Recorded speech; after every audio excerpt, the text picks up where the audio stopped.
deux scientifiques du CAMES, présenté par Fofana Messorma Suleiman, doctorant en géomatériaux, Côte d'Ivoire. Le thème de cette communication est la conception de tuiles à base de plastique et de sable appelées tuiles place. Le plan de la communication orale est subdivisé en 4 parties que voici. Il faut dire en introduction, une tuile est un matériau de couverture très ancien et durable. Les tuiles sont confectionnées en argile, fibromortier, terre cuite, entre parenthèses latérite. Il faut dire que les tuiles confectionnées avec la matière minérale et végétale ont parfois une résistance faible. Pour cela, nous avons décidé de confectionner des tuiles à base de plastique. Et ces plastiques-là sont utilisés de nos jours pour le conditionnement des aliments et autres. Leur durée de vie peut atteindre jusqu'à 500 ans, d'après Rakotona 2014. Le problème de ces déchets plastiques sont vastes. L'impact sanitaire, lorsqu'ils sont brûlés, ils deviennent des polluants. L'impact sur le cadre de vie, ils deviennent des déchets encombrants de cannibaux. Et ensuite, des impacts sur les animaux. Les animaux vont ingurgiter ces plastiques et deviennent mortels pour eux.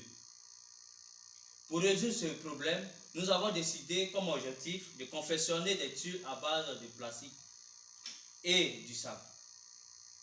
Pour répondre à ces objectifs généraux, nous avons cela va découdre aux objectifs spécifiques, qui est de caractériser les matières premières, déterminer les méthodes de confection des tuiles, ensuite caractériser les tuiles à base des essais. Quel matériel et quelle méthode avons-nous utilisé? Comme matériel, nous avons utilisé le plastique et ensuite du sable. La matière est caractérisée, au niveau de la matière première, nous avons caractérisé par des tests de densité et par la méthode du toucher. Au niveau du sable, nous avons utilisé l'analyse granulométrique.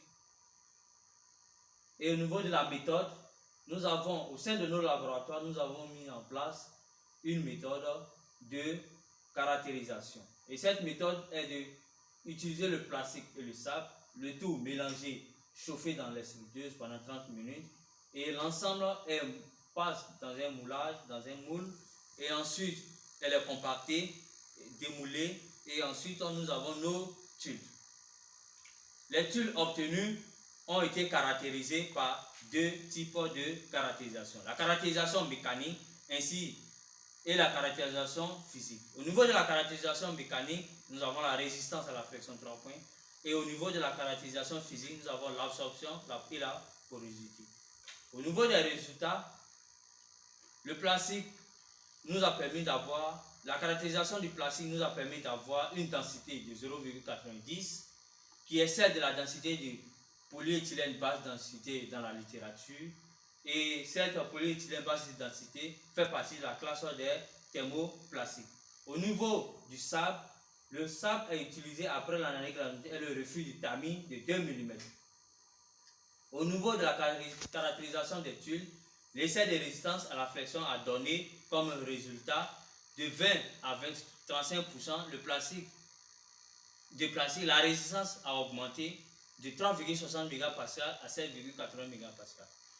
Et au-delà de 35% de plastique, la résistance baisse de 7,80 MPa à 7,40 MPa.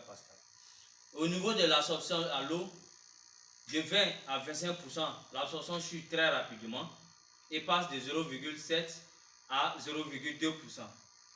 Et au-delà de 25 à 40% de plastique, la variation de l'absorption est faible, de 0,2 à 0,09%, et tend à se stabiliser autour de 0,09%.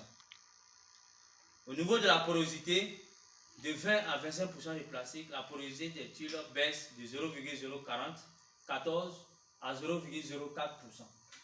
Et au-delà, à partir de 25% de plastique, la variation de la porosité des tuiles est faible, de 0,04% à 0,02%, étant à stabiliser autour de 0,02%.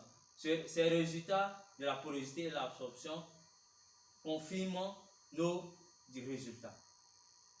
En conclusion, il faut dire, au terme de nos études, nous pouvons affirmer qu'il est possible de faire la conception de tuiles en utilisant le plastique comme liant et du sable comme renfort. La résistance maximale à la flexion obtenue est 7,8 MPa sur les tuiles contenant 35% de plastique. Il est donc préférable de l'utiliser en construction comme couverture et de revêtement. Les essais d'absorption d'eau et de porosité ont montré que la résistance s'améliore avec l'augmentation de la quantité de plastique. Merci pour votre aimable attention.